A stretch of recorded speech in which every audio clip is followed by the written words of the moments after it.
really appreciate the opportunity to participate in your institute, and I'm sorry I personally couldn't be there. Mary Jane's birthday falls on the 24th, and we always take a vacation to recognize her birthday. I won't say how old she is, but at any rate, we'll have a great time as we usually do. And to my colleagues in the governor's office in the past, as I have been in the past, sorry I can't be with you, but I'm sure you do a great job like you did while you were governor of the state of Florida. So I'm delighted to participate. But I think as everyone in public life can agree, it's a great experience. You know, it's a sort of thing that often you don't grow up believing that you'll ever have an opportunity to hold a public position where you can work with people to engage in accomplishments.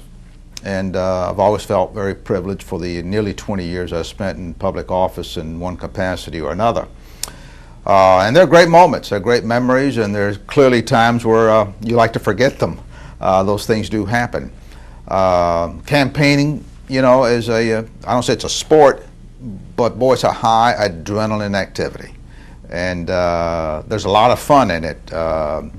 That's all you think about often while you're in the campaign trip. And of course, Florida's a complicated campaign state. It's a large geographic area with a large population, and a population that changes very rapidly from one election cycle to the other.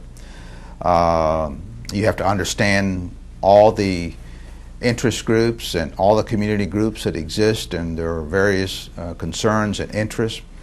And as in pursuit of all that, you have experiences.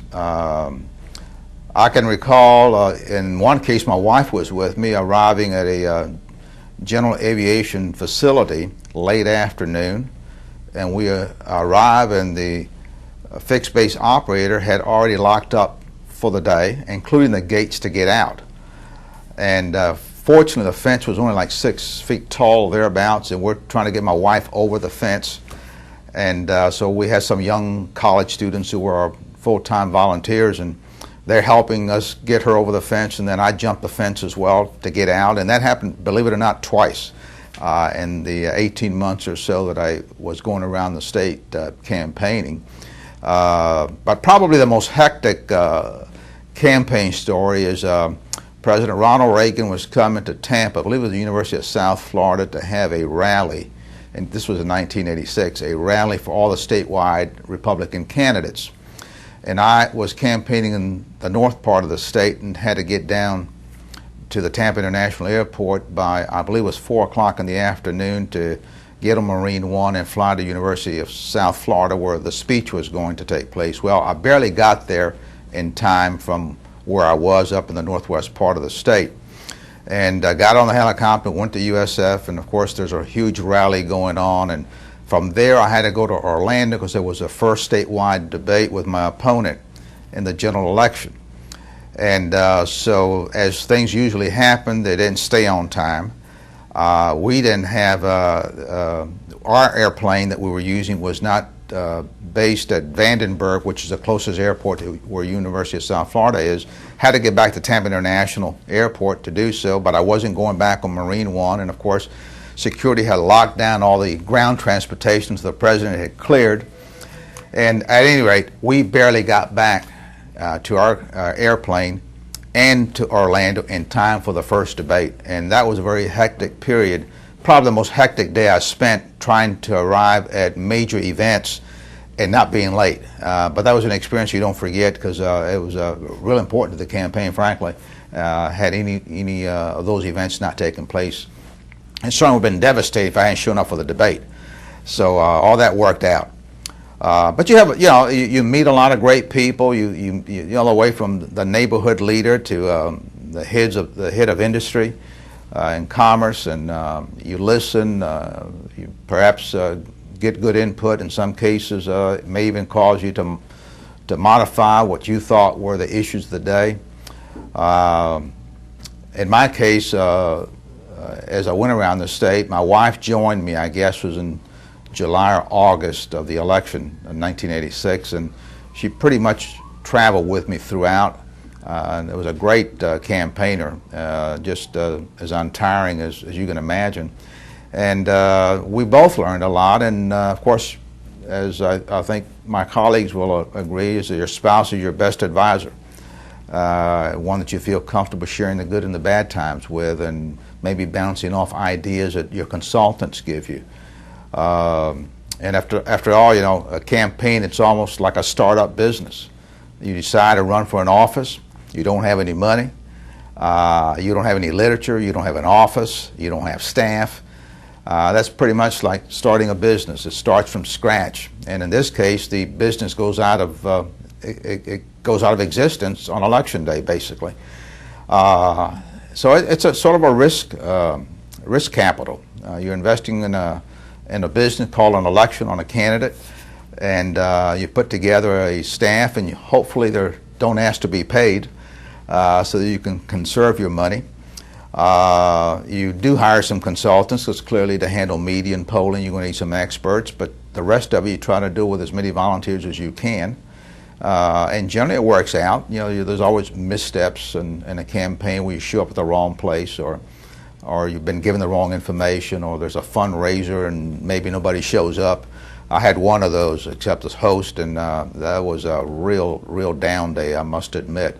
And I still remember where it was, at Ruth Chris' house in Fort Lauderdale, Florida. That's one you just don't forget. It was so way out of line that you have reason not to forget it. But the campaign is finally over.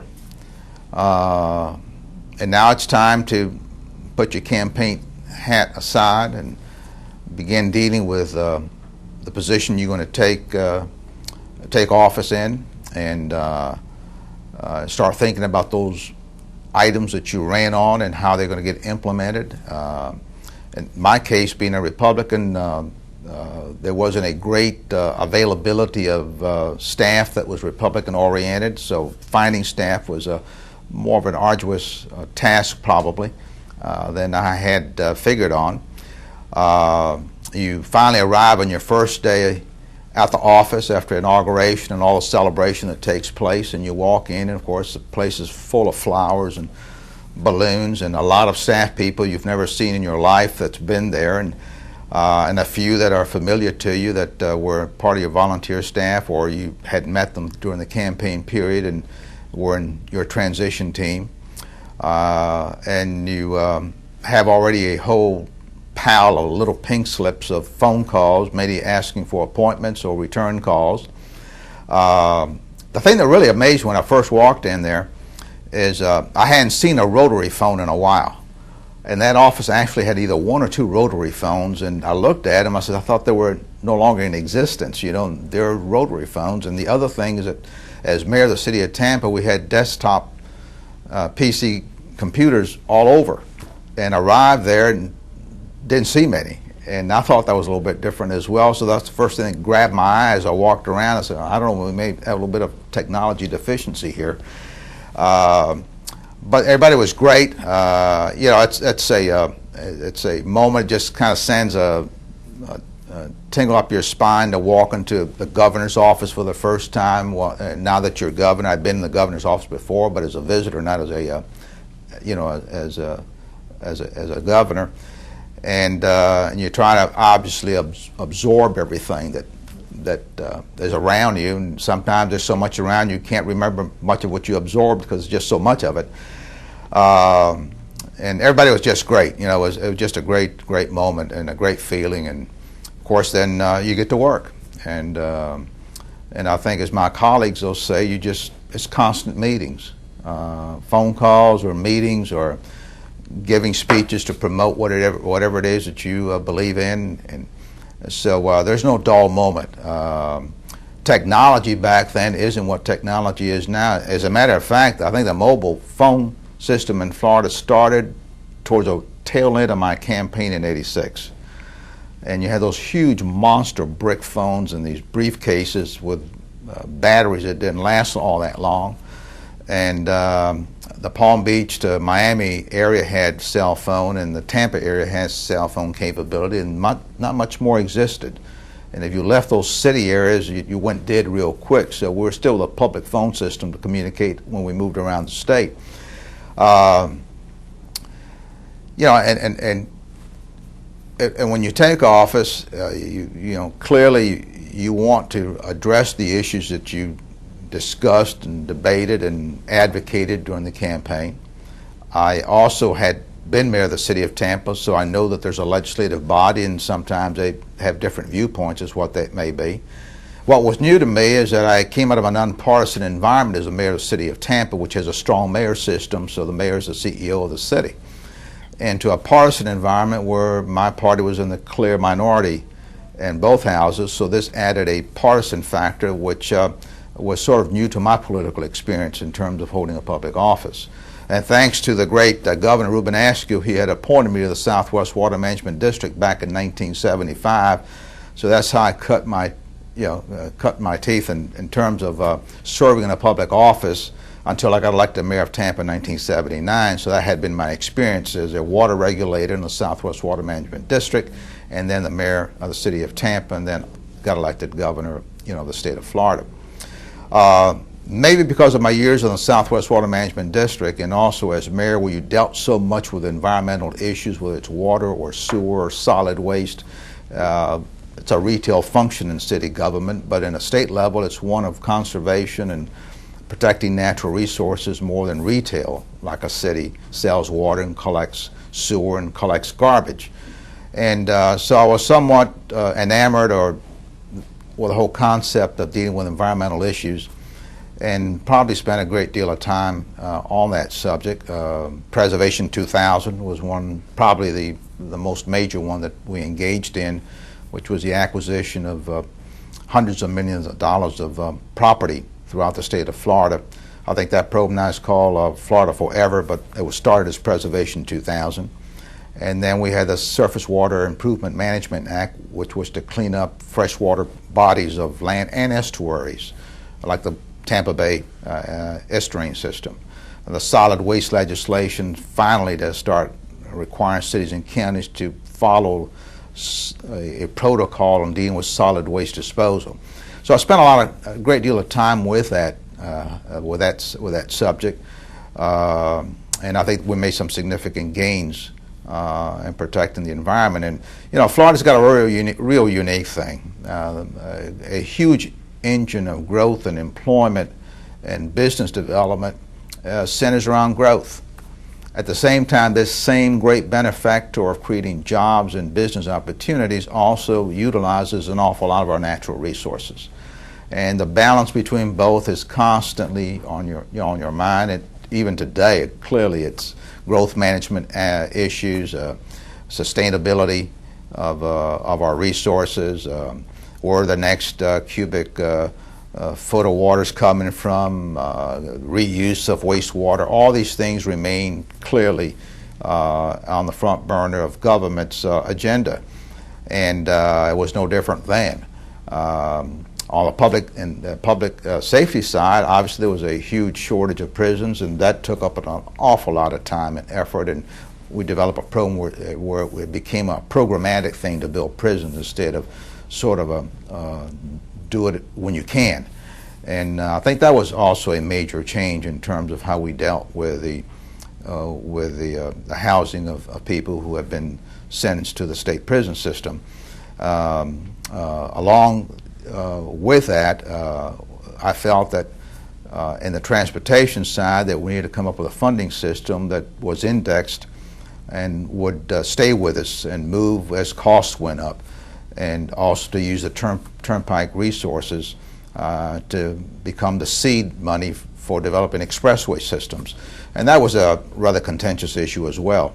But it finally did get done in a fashion that I think satisfied the legislature and satisfied our office, and I think that's done well for the state of Florida, as well. I think if there's an area where I wish I could have prevailed more so was a construction program for schools. One that would have been more sustainable, one that would have had more predictability, one that might have had a greater dedicated source of revenue to assure it would exist, like Preservation 2000 had a dedicated source of revenue, so you could assure it was going to go from one year to the other. And as a former teacher way back, One of the things that I lament, quite frankly, is that we have such huge school buildings, whether it's elementary, middle school, or high school. And I'm still active in Tampa. I sit on the Hillsborough Education Foundation. I'm a trustee at the University of Tampa, so I stay involved with education quite a bit. And gosh, our elementary schools and middle schools and high schools are just so big. And I think that takes away from student learning. I think it makes it more difficult for teachers to really get to know all the students. And I just wish we had a system by which our schools were not as large, so that there'd be more of a neighborhood concept at that school than some of the huge schools that we now build.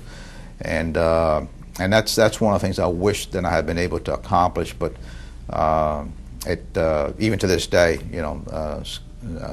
public school construction is somewhat of an ad hoc system based on what referendums you can pass or what the state has available in any given year to pass on to the school districts for construction. And with the growth that we are experiencing in the class size amendment that passed, that's a real tough situation for the state and for the school districts to provide good student facilities for all the young people in our great state.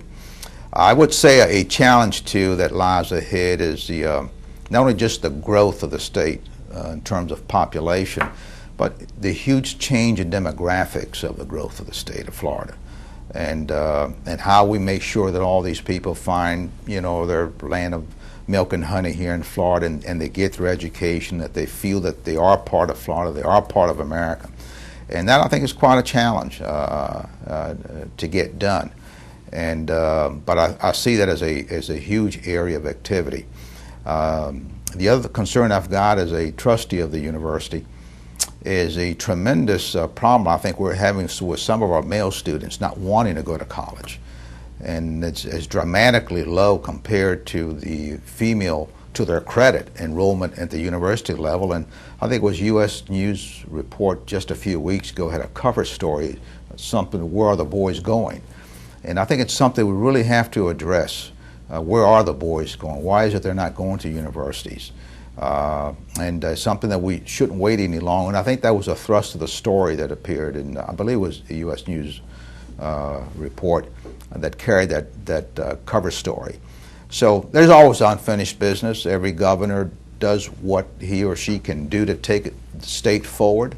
The next governor picks it up and moves it during his term of office. And so it's never a changing thing. There's 5 or 6 big things. It's you have family and children's services, you've got public safety and health, you've got transportation, you've got education, you've got environment. Those things are always in play, with priorities shifting from year to year based on events that occur, good and bad, that causes priorities to change. And how much you do also depends on the economy of a state. The economy is healthy like it's been the last number of years here in Florida. A lot more can be done in areas of need. And so having said all that, public policy is a difficult thing to engage in, but one that obviously is done. And sometimes it doesn't look pretty. What's the old saying that it's like watching sausage being made. And on the other hand, on the lighter side of things, gosh, you meet such great people. Over the years I was governor, I had a chance to have an audience with the Pope, met several presidents, some members of foreign royalty, colleagues like myself from other states that held high public office, various secretaries to the president, sat on some presidential commissions to study certain issues. Those are things you'll never forget. You've had an opportunity to participate, and they're great memories.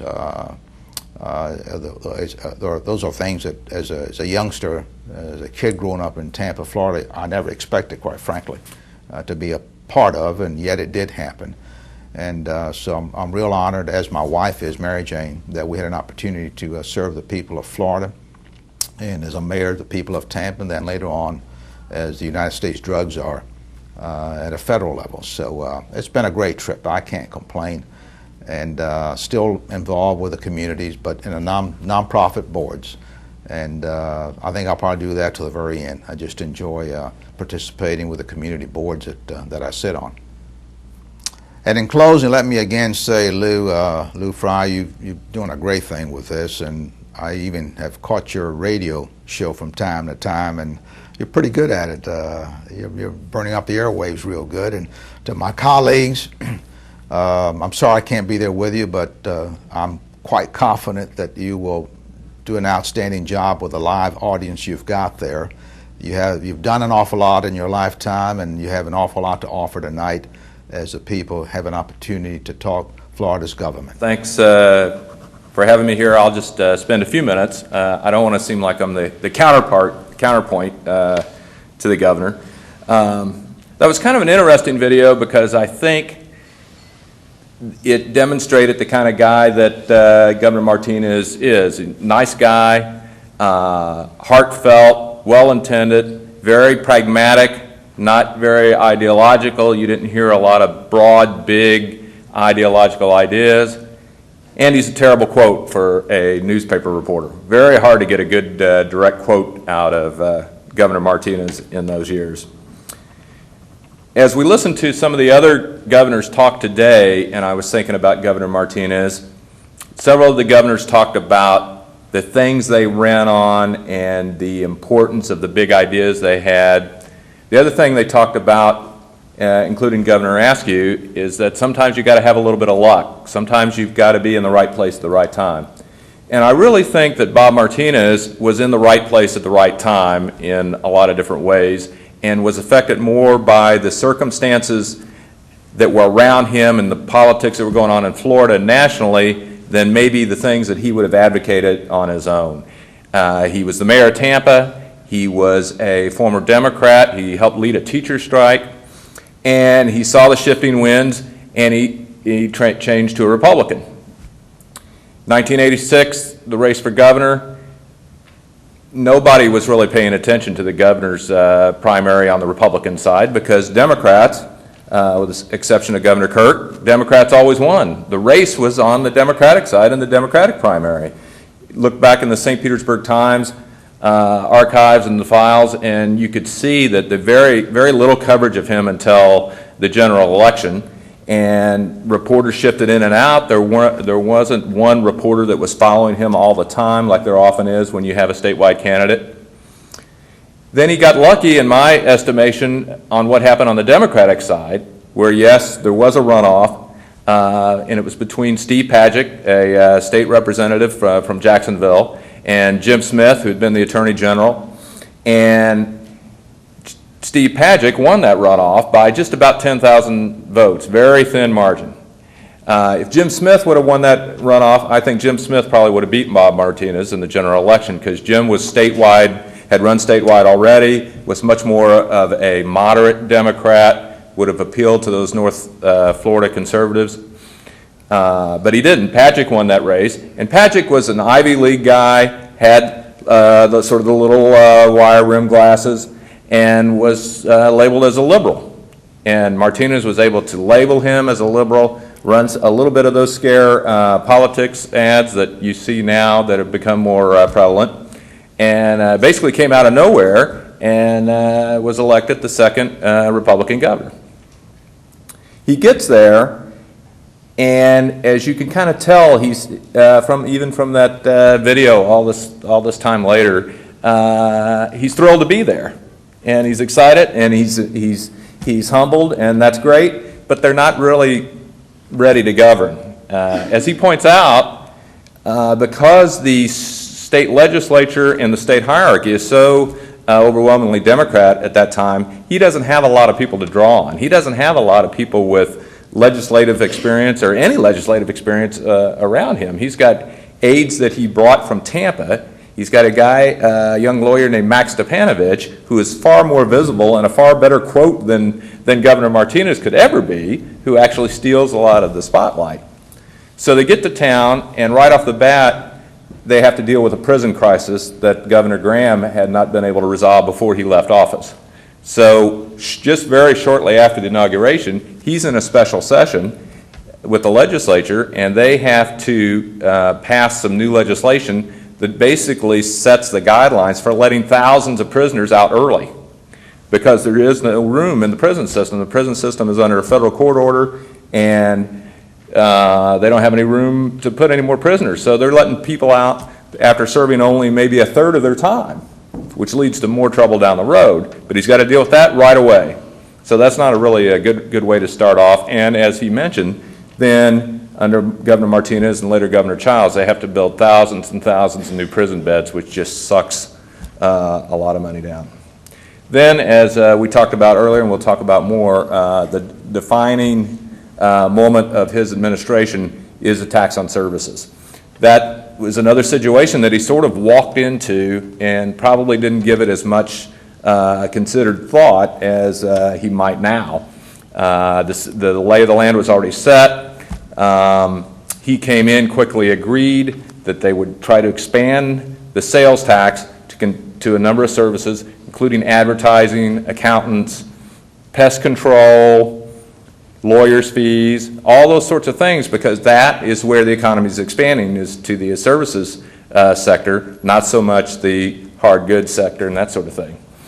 It's kind of a different era. We complain now when they're not as open as we'd like them to be in Tallahassee. Then they were much more closed. And so the deal to decide exactly which services would be taxed was actually done late at night in a infamous pizza and beer party at a townhouse. It wasn't in the Capitol. It was a townhouse that was owned by a sugar lobbyist. And the governor wasn't there. The lieutenant governor was there. Max Stepanovich was there. And they hashed it out there over pizza and beer over exactly what would be taxed and what wouldn't. So they had that agreement, passed through the legislature. The legislature met in the spring, went into effect July the 1st. Didn't last very long. As we've discussed, the outrage from all these special interests, from the lawyers, the accountants, the realtors, the advertisers, went through the roof. And he frankly couldn't stand the pressure in the end. A lot of this pressure was not just coming from inside Florida, it was also coming from outside Florida, from advertisers.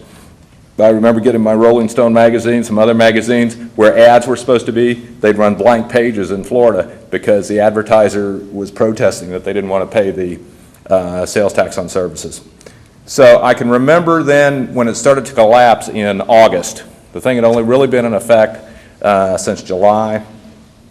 There was a Friday in late August where word seeped out that Martinez had had a change of heart and he wanted to think about maybe having a referendum. Let's get the public to vote for it, and then that'll give us some political coverage. So they had a meeting at his chief of staff's house, Max Stepanovich's, on a Saturday night, and they brought in about 10 legislative leaders, and they sat in that guy's living room, and they had steaks, and they drank some beer, and the reporters stood outside in the driveway and listened to it over a speaker as they sketched out how, there's just this outrage, and if we just had a referendum and we convinced the people to vote for it, it'd be great. This caught the legislature completely by surprise, and it really precipitated a crisis that lasted for months through the end of the year. Martinez would call a special session, the legislature would come, they'd wring their hands, there would be a lot of committee meetings, they couldn't agree on what to do, they'd break, Martinez would call another special session. And this went on finally till about December, where one by one, the Democrats in the legislature would cave. And first it'd be some of the leaders, and then it would finally be the speaker and the Senate president, and they just couldn't stand the pressure without any coverage from the governor. And so by December, they repealed the services tax, and they replaced it with the last big statewide increase in the sales tax on goods, because they had to have that money. That happened in the end of 1987. We're almost to 2007, and we haven't had any tax reform since. And that's why, because all those legislators, anybody that runs for statewide office, they look back to that services tax debacle, and they're scared to death to touch it. Now, I think there's a couple of things they could have probably done to save it, and I think legislators who served around that time kind of wish they did. I think there would have been ways to take some people out, maybe take the advertisers out, maybe take the lawyers out, tweak it a little bit, and salvage some of it. But by repealing all of it, they just took the thing off the table. So that's the one, that's probably the biggest thing that Governor Martinez is remembered for. We also mentioned the special session on abortion, which happened a couple of years later. This is another case where Governor Martinez reacted to something instead of proposing his own agenda. The U.S. Supreme Court came out with an opinion that said states now have a little more leeway to regulate abortion besides just an outright ban. Well, within 48 hours, Governor Martinez was saying he's calling a special session to work on some abortion restrictions. That didn't go over well either. He's dealing again with a very heavily Democratic legislature, which favors abortion rights in a state that generally favors abortion rights. That plunged the Tallahassee in a crisis for another few months in 1989, where we had huge marches, some of the biggest marches that have been seen in Tallahassee at that time for both abortion rights supporters and abortion rights opponents. And the upshot, he proposed 3 or 4 different restrictions, and they never got out of a legislative committee, and that was at the end of that. And although he personally opposes abortion, and I'm sure that he had good intentions, he misread the politics of it, I think. And it turned out hurting him more than it ever hurt the legislature, because once again, he had created a crisis and had been unable to bring something to fruition. I do want to try to balance it out a little bit. There were some positives here of the Martinez administration, I think, that get a little bit obscured because of these 2 significant failures. As the governor talked about, he did have a pretty good environmental record in some areas. In the first year of office, they did do the SWIM Act, which had to do with the restoration of rivers and bays. That was actually a legislative thing, but he jumped onto it pretty quickly. And that produced some real effects, I know, in the Tampa Bay area for years. In 1990, he was the author of the Preservation 2000 proposal. It's interesting to look back at the newspapers now. I think the St. Pete Times was one of the ones that criticized that because it was a huge borrowing plan, and people were skeptical of a governor that wanted to borrow millions of more dollars. But that was approved by the Democratic legislature, and that's proved enormously popular, and we have saved tens of thousands of acres over time, and now it's been reenacted as Florida Forever. So he was successful there. He also had some good appointments, I think, within the administration. He did reasonably well on growth management. We don't talk a lot about growth management because we're still not very good at it. And whether you're looking at Orlando or you're looking at the Tampa Bay area, the roads are still clogged and we still have a lot of issues with growth. But he had a Secretary of the Department of Community Affairs, Tom Pelham, who really tried to implement the Growth Management Act from the 1980s. And held some counties' feet to the fire to try to make sure that they had reasonable growth plans. The other thing, the lottery's been around for a long time. It was in 1986 that voters approved the lottery, so it was up to Martinez to implement that. He brought in Rebecca Paul from Illinois to be the lottery director, and I think really probably got the best lottery director in the country. They established the lottery. We haven't had a lot of problems with the lottery, and it's been wildly successful as far as generating more money for education. So there were some pluses there from the administration that probably get a little obscured by the larger defeats.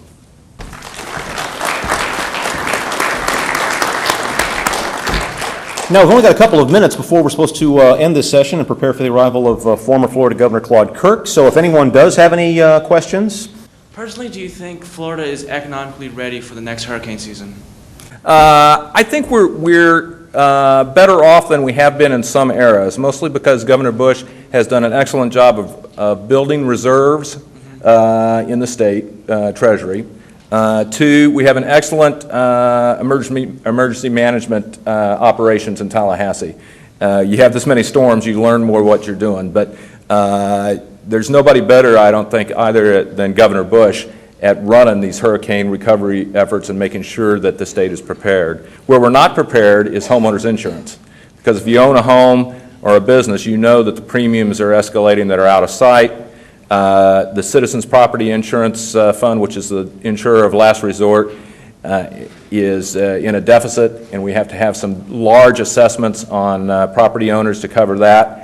And then the Hurricane Catastrophe Fund, which offers reinsurance for insurance companies, is also facing a deficit, and we got to raise some money for that. So at least from the private insurance angle, we're in terrible shape right now, and that's what the legislature is dealing with. But as far as the state's ability to respond to a crisis, I think we can be pretty confident that they have the ability to do that.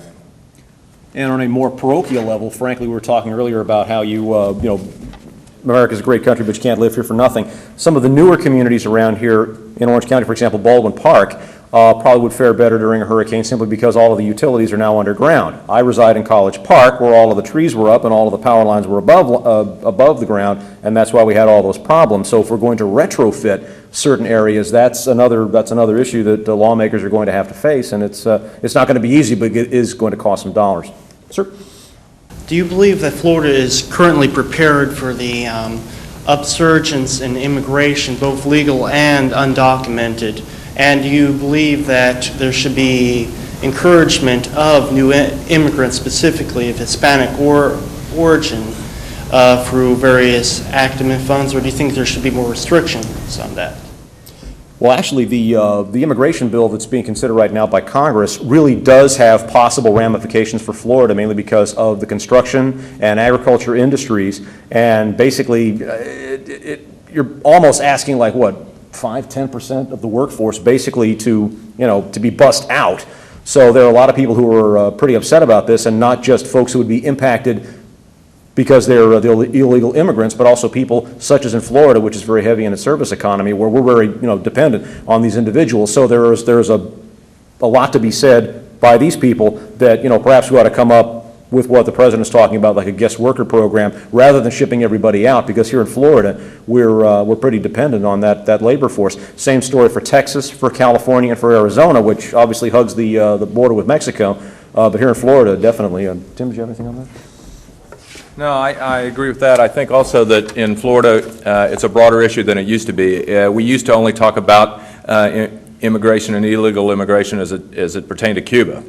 But now, especially in this area, you've got, and in the Tampa Bay area, you've got folks coming from all sorts of different countries, from South America and Central America, and it's not just an issue with Cuba anymore. While they're debating the federal legislation in Washington, there's all sorts of issues at the state level that they could address if they want to. The issue of driver's licenses. Illegal immigrants are driving around, they're going to these jobs, we don't give them driver's licenses, and that's an issue. Another issue is college scholarships and college tuition. Right now, if they can graduate from high school with honors, but they've got to pay out-of-state tuition if they're going to go to college. And Governor Bush has talked about, well, perhaps we ought to give them in-state tuition, and that hasn't been able to go anywhere. So there's state issues as well as federal issues. And one last wrinkle for Orange County is that we have a very heavy population from Puerto Rico, and they're American citizens, so it really does not impact them. So when politicians say, I want to get the Hispanic vote, well, that's fine, except that you've got the Puerto Ricans, you've got the Dominicans, you've got the Mexicans, and a lot of them, frankly, see the world in different ways. They have different attitudes, that sort of thing. So it's a really complicated issue. Yeah, I have two questions, one pertaining to the immigration question. I'm Colombian American. My parents are from Bogota, but I was born in New York. How do they determine or arrive at the quotas per each country coming in? Like, say, from West Africa, South America, how do they cap it? And how do they say, okay, we're going to let 25,000 Cubans or... I always was curious, how do they, and where do they send them, and what regions of the state, and why? And also, question number two.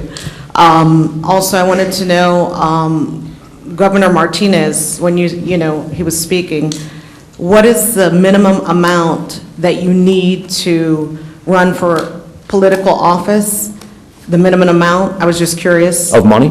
Yeah, it's required. Is there like a minimum, or is there... It's not a minimum like you have a certain amount of money, otherwise you can't come to the party, but just, like, for example, running for the Senate, several $1 million. In fact, I think for the U.S. Senate, Catherine Harris was talking about taking her entire inheritance of $10 million and spending that just on her campaign. So it can be a massive amount of money. Wow. See, I thought it was like a cap, like maybe starting at 25 or 50,000. You know what I mean? Like for donations? Yeah, donations, people donating. Well, I mean, there's a $500 limit on contributions That's now.